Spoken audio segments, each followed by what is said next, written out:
জাহান্নামীরা তারা বিভিন্ন রকমের শাস্তি থেকে বাঁচার জন্য জাহান্নামীদের ফেরেশতাদের বলতে থাকবে, ও ফেরেশতারা তোমরা তোমাদের রবের কাছে একটু ফরিয়াদ করো, তারা আল্লাহ রাব্বুল আলামিন যেন আমাদের একটু আযাব থেকে আল্লাহ তাআলা রক্ষা করেন।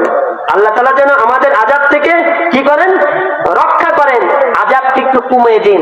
জাহান্নামের একটা ফেরেশতা রয়েছে, নাম হলো মালিক ফেরেশতা, আমরা নাম শুনি নাই?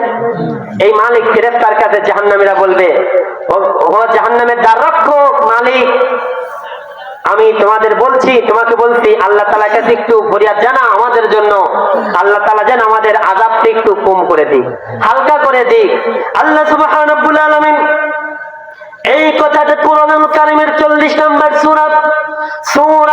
সূরার নাম সূরাতুল মুমিন, সূরাতুল মুমিনের 49 নম্বর আয়াতের ভিতর আল্লাহ সুবহানাহু ওয়া তাআলা ডাক দিয়ে বলেছেন, ওয়াকালাল্লাযীনা ফিন্নারি লিখাজানাতি জাহান্নামা আদউ রাব্বুকুম ইউখাফফিফ আন্না ইয়াওমান মিনাল আযাব। ওয়াকালাল্লাযীনা ফিন্নারি, জাহান্নামের রক্ষক মালিককে জাহান্নামে যারা যাবে, জাহান্নামীরা জাহান্নামের দ্বার রক্ষককে বলবে, ও জাহান্নামের দ্বার রক্ষক, এই কষ্ট তো সহ্য করতে পারছি না, এই যে আযাব সহ্য করতে পারছি না, তোমার রবের কাছে একটু জানাও, ফরিয়াদ করো, রব্বুকুম ইউখাফফিফ আন্না ইয়াওমান মিনাল আযাব, আল্লাহ রাব্বুল আলামিন যেন আমাদের আযাব একটু লাঘব করে দেয়, কম করে দেয়।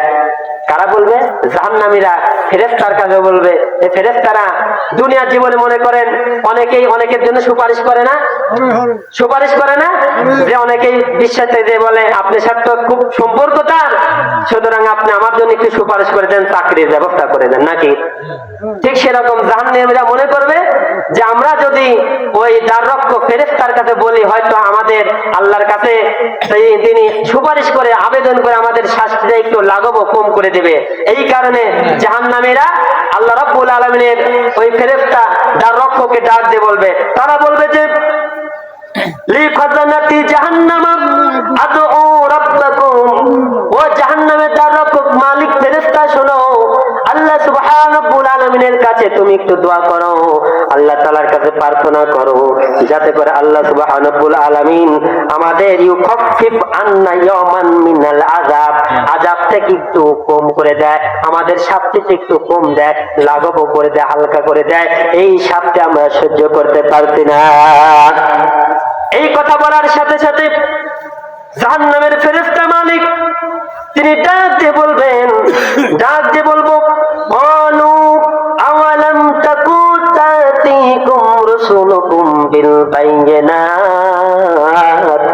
এবার জাহান্নামের দ্বাররক্ষক ফেরেশতা মালিক ডাক দিয়ে বলবে, আওয়ালাম তাকু তাতিকুম রাসূলুকুম বিল বায়িনাত। আজকে এই দিনের কথা, অর্থাৎ দুনিয়াতে যে অবাধ্য হলে, আল্লাহ নাফরমানি করলে, তাদেরকে যে জাহান্নামে আসতে হবে, এই দিন সম্পর্কে কি তোমাদের কাছে কেউ এসেছিল? তোমাদেরকে এই দিন সম্পর্কে কেউ সতর্ক করে নাই? তোমরা যে আজ জাহান্নামে এসেছো, কি কারণে এসেছো? কি অপরাধ তোমাদের ছিল? এই যে কি অপরাধ ছিল, কি কারণ ছিল? এই কারণ, এই জাহান্নামে আসার সতর্কতা কি তোমাদের কাছে পৌঁছায় নাই? কোন নবী রাসূল কি তোমাদের কাছে এসেছিল না? তারা কি তোমাদের কাছে এই কথাগুলো বলে দিয়েছিল না? আল্লাহ সুবহানাহু ওয়া আলামিনের গোলামেরা এবার একটু লক্ষ্য করে শুনে রাখেন, জাহান্নামের দ্বাররক্ষক ফেরেশতা যখন জাহান্নামীদেরকে বলবে, ও জাহান্নামীরা, দুনিয়ার জীবনে কি এমন কোন ব্যক্তি এসেছিল না যারা জাহান্নাম সম্পর্কে তোমাদের সতর্ক করত, এই দিন সম্পর্কে ভয়ভীতি প্রদর্শন করত? কোন নবী রাসূলকে এসেছিল না তোমাদের জাহান্নাম সম্পর্কে সতর্ক করেছে?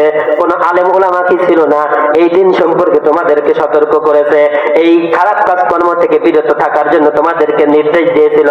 এরকম কোন মানুষ কি গমন করেছিল নাকি? তখন তারা ডাক দিয়ে বলবে, ক্বালু বালা, হ্যাঁ এসেছিল, আমাদেরকে সতর্ক করেছিল, আমাদের কাছে আগমন করেছিল, আমাদের জাহান্নাম থেকে ভয়ভীতি প্রদর্শন করেছিল, কিন্তু আমরা তার কথা আমরা শুনি নাই, তাকে হত্যা করেছে, তাদের উপর জুলুম করেছে, তাদের উপর বিভিন্ন রকম অমান্য করেছে, তাদের অমান্য করেছে। ক্বালু ফাদউ ওয়া মা দুআউল কাফিরিনা ইল্লা ফি দালাল। অতঃপর আল্লাহ সুবহানাহু ওয়া আলামিনের ফেরেশতারা ডাক দিয়ে বলবে, ও ফেরেশতারা বলবে, ও জাহান্নামীরা, যেহেতু দুনিয়ার বুকে তোমাদেরকে সতর্ক করা হয়েছিল, দুনিয়ার বুকে তোমাদেরকে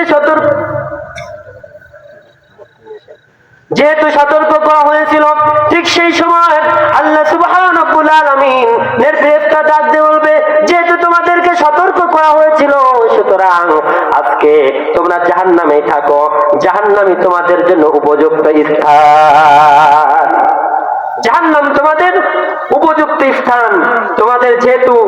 তোমাদেরকে যেহেতু সতর্ক করেছিল, আজকে জাহান্নামই তোমাদের উপযুক্ত স্থান, তোমাদের জাহান্নাম থেকে বের করা হবে না। এবার জাহান্নামীরা আক্ষেপ করবে, আফসোস করবে সেদিন, হায় হায় হায়, যদি সেদিন ওই নেতার কথা না শুনতাম, পাপিষ্ঠ নেতার কথা না শুনতাম, যে নেতা আমাকে দিন থেকে, ইসলাম থেকে দূরে রেখেছিল, আজ ওই নেতারা কোথায়? নেতাদের ডাক দাও, খেতাদের ডাক দাও, তাদের পায়ের নিচে তাদের পা ঘুরিয়ে, তাদেরকে আমাদের পা দিয়ে তাদেরকে চিবিয়ে চিবিয়ে তারপর আমরা জাহান্নামে যাব। আমার নেতাদের আগে জাহান্নামে দেব, তারপর জাহান্নামে যাব। আগে নেতাদের ডাক দাও, নেতার পায়ে ফেলা, চিবিয়ে চিবিয়ে জাহান্নামে যাব, যে নেতার কারণে আমি আজকে জাহান্নামে। আল্লাহ সুবহানাহু ওয়া আলামিন বর্ণনা করলেন, জাহান্নামীরা বিভিন্ন রকম ভাবে আফসোস করতে থাকবে, লাউ কুন্না নাসমাউ আও নাকিল মা কুন্না ফি আসহাবিস সাঈর। সূরাতুল মুলক, কোরআনুল কারীমের 29 নম্বর পারা, প্রথম নাম্বার সূরাতুল মুলকের 10 নম্বর আয়াতের ভিতরে আমার আল্লাহ সুবহানাহু ওয়া আলামিন ডাক দিয়ে বললেন, লাউ কুন্না নাসমাউ আও নাকিল, লাউ কুন্না, যদি আমরা নাসমাউ শুনতাম, আও নাকিল অথবা অনুধাবন করতাম, ডাক দিয়ে বলবে, যদি আমরা শুনতাম, অনুধাবন করতাম, মা কুন্না ফি আসহাবিস সাঈর, তাহলে এই সাইর নামক জাহান্নামে আর আমাদের আসতে হতো না। সুতরাং তাহলে যদি আমরা সেদিন আল্লাহ রাব্বুল আলামিনের কথা শুনতাম, অনুধাবন করতাম, তাহলে আর জাহান্নামের আশা লাগতো না। সেদিন জাহান্নামীরা আফসোস করবে, সেদিন আফসোস করে কি কোনো লাভ হবে? কথা বলে লাভ হবে? সেদিন আফসোস করে আর কোনো লাভ হবে না।